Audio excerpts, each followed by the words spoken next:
Everyone, welcome to Savitha Nisu YouTube channel. ನಾನು ನಿಮ್ಮ ಸವಿತಾ. ನಾನು ಇವತ್ತಿನ ದಿವಸ ಸೊಪ್ಪು ಮತ್ತು ಕಾಳುಗಳನ್ನು ಯೂಸ್ ಮಾಡಿ ಒಂದು ಸಾಂಬಾರ್ ರೆಸಿಪಿ ಮಾಡೋಣ ಅಂತ ಇದ್ದೀನಿ. ಇದಕ್ಕೆ ಗಡ್ಸೆಪ್ಪು ಅಂತಲೂ ಕರೀತಾರೆ ಮತ್ತು ಕಾಳುಗಳು ಸೊಪ್ಪು ಮತ್ತು ಪಪ್ಪು ಅಂತಲೂ ಕರೀತಾರೆ. ಹಂಗಾಗಿ ಇದನ್ನು ಉಳ್ಸಪ್ಪು ಅಂತ ನಮ್ಮ ಕಡೆ, ಗಟ್ಟಿ ಉಳ್ಸಪ್ಪು ಅಂತೇಳಿ ನಮ್ಮ ಕಡೆ ತುಂಬ ಪ್ರಚಲಿತ. ಇದು ರೊಟ್ಟಿಗೆ ಚಪಾತಿಗೆ ತುಂಬ ಮಾಡಿಸಿದಂಥ ಒಂದು ಸಾಂಬಾರ್ ರೆಸಿಪಿ ಅಂತಲೂ ಕೂಡ ಇದನ್ನು ಕರಿತೀವಿ. ಬನ್ನಿ ಅದನ್ನು ಮಾಡೋದಕ್ಕೆ ಏನೆಲ್ಲ ಇಂಗ್ರೀಡಿಯೆಂಟ್ಸ್ ತೊಗೊಂಡಿದ್ದೀನಿ ಒಮ್ಮೆ ನೋಡ್ಕೊಂಡು ಬರೋಣ. ತುಂಬ ರುಚಿಕರವಾಗಿ, ಸ್ವಾದಿಷ್ಟವಾಗಿ, ತುಂಬ ರಸವತ್ತಾದ ಒಂದು ರೆಸಿಪಿ ಅಂತಲೂ ಕೂಡ ಇದನ್ನು ಹೇಳ್ಬೋದು. ಮಾಡ್ಕೊಳ್ಳಿ, ಈಸಿಯಾಗೂ ಇರುತ್ತೆ, ಆರೋಗ್ಯಕರವಾಗಿರುತ್ತೆ, ತುಂಬ ಚೆನ್ನಾಗಿರುತ್ತೆ ಅಂತ ಹೇಳೋದಕ್ಕೆ ಇಷ್ಟಪಡ್ತೀನಿ. ಬನ್ನಿ ಹಾಗೆ ನಾವೇನೆಲ್ಲ ಇಂಗ್ರೀಡಿಯೆಂಟ್ಸ್ ತೊಗೊಂಡಿದ್ದೀವಿ ಅಂತೇಳಿ ನೋಡ್ಕೊಂಡು ಬರೋಣ. ನಾನಿಲ್ಲಿ ಗಟ್ ಶೇಪ್ ಮಾಡೋದಕ್ಕೆ ಒಂದು ಚಿಕ್ಕ ಬೌಲಷ್ಟು ತೊಗರಿಬೇಳೆನ ತಗೊಂಡಿದ್ದೀನಿ. ಹಾಗೆಯೇ ಒಂದು 3 ಸ್ಪೂನಷ್ಟು ಅವರೆಬೇಳೆನೂ ಯೂಸ್ ಮಾಡ್ತಾ ಇದ್ದೀನಿ. ಹಾಗೆಯೇ 1 ಟೇಬಲ್ ಸ್ಪೂನಷ್ಟು ಮೆಂತ್ಯ ತಗೊಂಡಿದ್ದೀನಿ.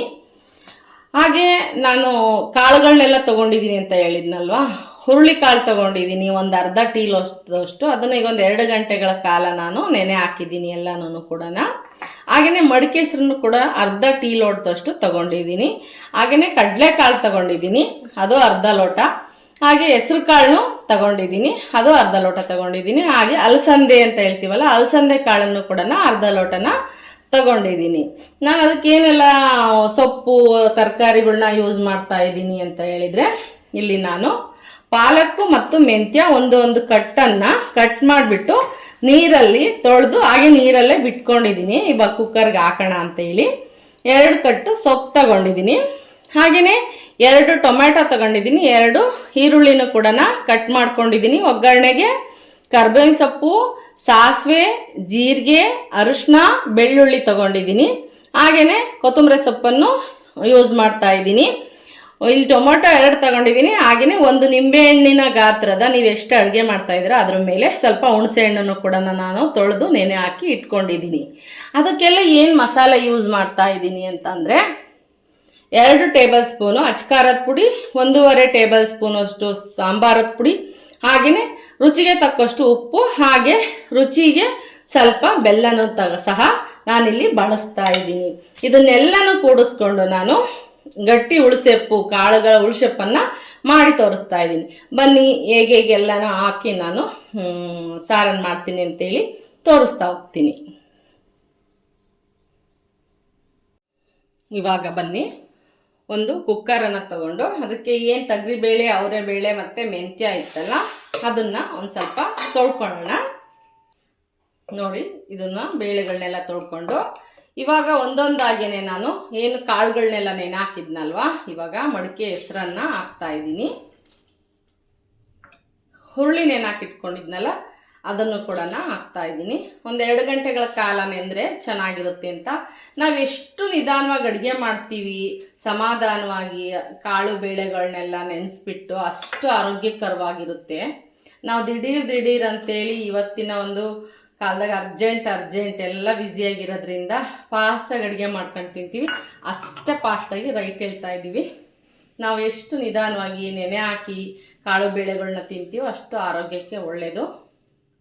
ನಿಧಾನವಾಗಿ ಮಾಡಿದ ಅಡುಗೆ ತುಂಬ ರುಚಿಕಟ್ಟಾಗಿ ಇರುತ್ತೆ.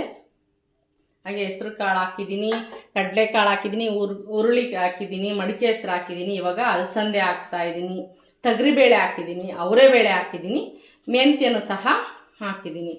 ಇವಾಗ ಕಾಳುಗಳೆಲ್ಲ ಆಯಿತು. ಇವಾಗ ನಾನೇನು ಸೊಪ್ಪನ್ನು ತೊಳೆದಿಟ್ಕೊಂಡಿದ್ನೋ 2 ಸಾರಿ ತೊಳೆದಿದ್ದೀನಿ. ಇತ್ತು ಅಂದರೆ ಸೊಪ್ಪಲ್ಲಿ ಬಾಯಿಗೆಲ್ಲ ಇದು ಸಿಗುತ್ತೆ, ಹಂಗಾಗಿ 1-2 ಸಾರಿ ತೊಳ್ಕೊಬೇಕು. ಫಸ್ಟ್ ಹೆಚ್ಚೋದಕ್ಕಿಂತ ಮುಂಚೆ 1 ಸಾರಿ, ಹೆಚ್ಚಿದ ಮೇಲೆ 1 ಸರ್ತಿ ತೊಳ್ಕೊಬೇಕು, ತುಂಬ ಮಣ್ಣಿದ್ರೆ. ಹಂಗೆ ನಾನು ಈ ಥರ ತೊಳ್ಕೊಂಡಿದ್ದೀನಿ. ಇದೆಲ್ಲನೂ ಹಾಕ್ಬಿಟ್ಟು ಟೊಮೆಟೊ ಕಟ್ ಮಾಡ್ಕೊಂಡಿದ್ವಲ್ಲ ಅದನ್ನು ಸಹ ಇದಕ್ಕೆ ಸೇರಿಸಿ, ಇವಾಗ ಇದಕ್ಕೆ 1 ಚಿಟಿಕೆಯಷ್ಟು ಅರಿಶಿನ ಹಾಕಿ,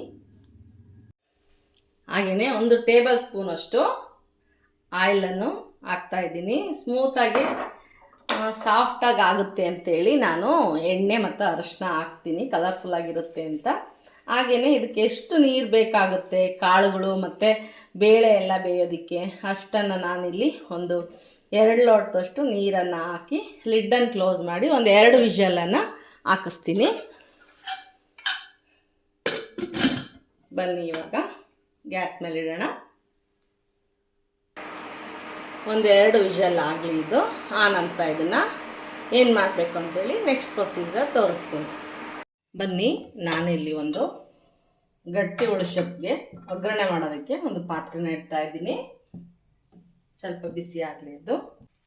ಕುಕ್ಕರು ತಣ್ಣಗಾಗಿದೆ. ಇವಾಗ 2 ಕೂಗಿಸ್ಕೊಂಡ್ಮೇಲೆ ಅದನ್ನು ಸ್ಮ್ಯಾಶ್ ಮಾಡ್ಕೊಳ್ಳೋಣ. ಫಸ್ಟು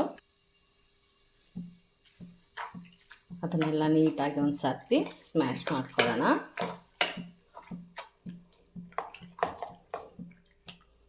ಸೊಪ್ಪು ಕಾಳುಗಳು ಎಲ್ಲನೂ ನೀಟಾಗಿ ಮಿಕ್ಸ್ ಆಗಲಿ.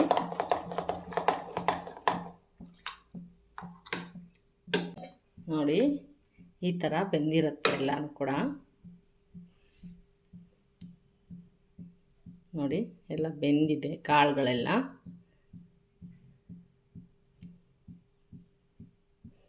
ಈ ಥರ ಆದಮೇಲೆ ಇದಕ್ಕೊಂದು ಒಗ್ಗರಣೆ ಮತ್ತು ಸಾಂಬಾರು ಪುಡಿಗಳೆಲ್ಲ ತೊಗೊಂಡಿದ್ನಲ್ಲ ಅದನ್ನೊಂದು ಕೊಡೋಣ.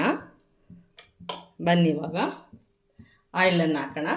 2 ಟೇಬಲ್ ಸ್ಪೂನಷ್ಟು ಇಲ್ಲಿ ಎಣ್ಣೆನ ಬಿಡ್ತಾ ಇದ್ದೀನಿ.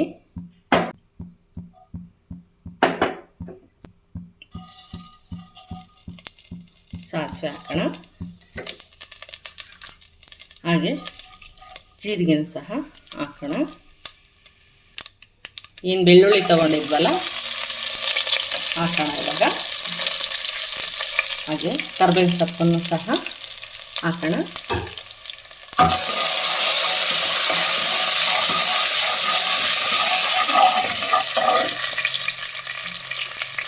ಈರುಳ್ಳಿ ಒಗ್ಗರಣೆಗೆ ಹಾಕೋಣ. ಸ್ವಲ್ಪ ಬಾಡಿಸೋಣ ಇದು ಈರುಳ್ಳಿನ.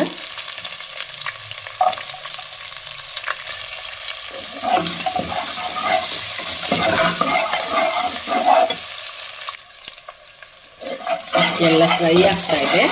ಇವಾಗ ನಾವು ಏನು ಹುಣಸೆ ಹಣ್ಣಿನ ಪಲ್ಪನ್ನು ತಗೊಂಡಿದ್ವಲ್ಲ, ಹುಣಸೆ ಹಣ್ಣಿನ ರಸ ಎಲ್ಲ ಹಿಂಡ್ಕೊಂಡು ಅದನ್ನು ಸೇರಿಸ್ತಾ ಇದ್ದೀನಿ.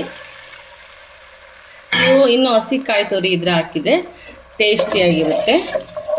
ನಾನಿಲ್ಲಿ ಹಸಿ ಕಾಯಿ ತುರಿನ ಹಾಕ್ತಾಯಿಲ್ಲ, ಹಾಗೇ ಮಾಡ್ತಾಯಿದ್ದೀನಿ.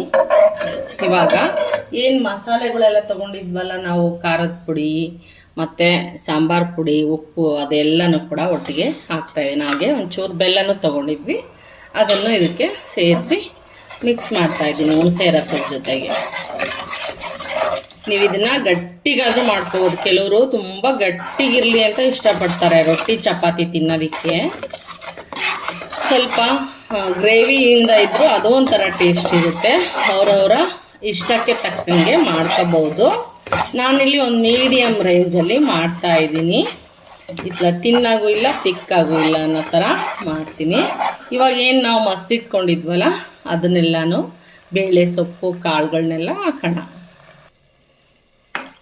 ಬನ್ನಿ ಇದಕ್ಕೆ ಸ್ವಲ್ಪ ಸ್ವಲ್ಪನೇ ಸೇರಿಸ್ತಾ ಹೋಗೋಣ.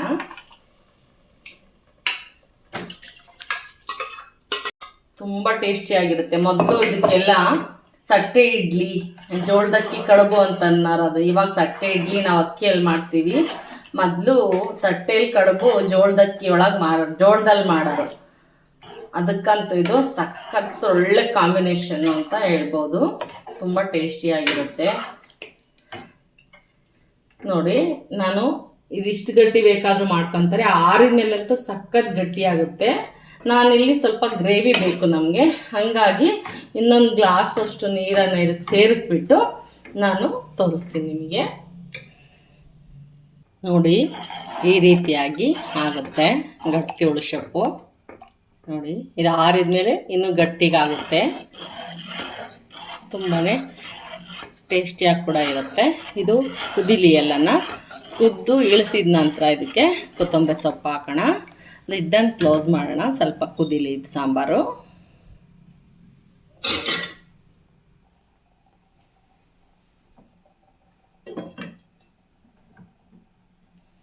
ಒಂದು 10 ನಿಮಿಷ ಚೆನ್ನಾಗಿ ಕುದೀಲಿ. ಇದೆಲ್ಲ ಸಾಂಬಾರು, ಖಾರದ ಪುಡಿ, ಉಪ್ಪು, ಹುಳಿ ಎಲ್ಲ ಸೇರಿಕೊಂಡು ತುಂಬಾ ಚೆನ್ನಾಗಿರುತ್ತೆ. ಟೇಸ್ಟ್ ಹೆಂಗೆ ಬಂದಿದೆ ಅಂತೇಳಿ ನಾನು ತಿಂದು ನಿಮಗೆ ಟೇಸ್ಟನ್ನು ಹೇಳ್ತೀನಿ. ಬನ್ನಿ ನಾವಿವಾಗ ಇದಕ್ಕೆ ಕೊತ್ತಂಬರಿ ಸೊಪ್ಪನ್ನೆಲ್ಲ ಹಾಕಿ ಮಿಕ್ಸ್ ಮಾಡೋಣ. ಇದಕ್ಕೆ ತಣ್ಣಗಾದ್ಮೇಲೆ ನಾನು ಇದಕ್ಕೆ ರೊಟ್ಟಿಯನ್ನು ಮಾಡಿ ಊಟ ಮಾಡಬೇಕು. ರೊಟ್ಟಿಗಂತೂ ತುಂಬಾ ಚೆನ್ನಾಗಿರುತ್ತೆ. ಆದರೆ ನಾನಿಲ್ಲಿ ನಿಮಗೆ ಟೇಸ್ಟಿಗೆ ರೈಸಿಗೆ ತೋರಿಸ್ತಾ ಇದ್ದೀನಿ ನೋಡಿ. ಇವಾಗ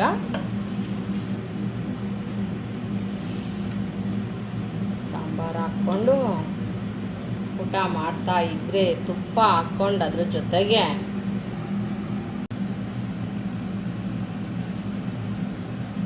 ಬನ್ನಿ ಇವಾಗ ಟೇಸ್ಟ್ ಮಾಡೋಣ.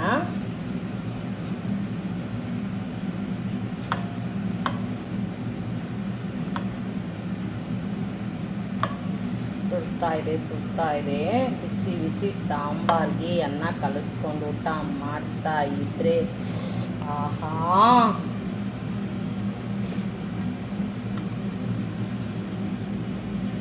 ಸಖತ್ತಾಗಿರುತ್ತೆ.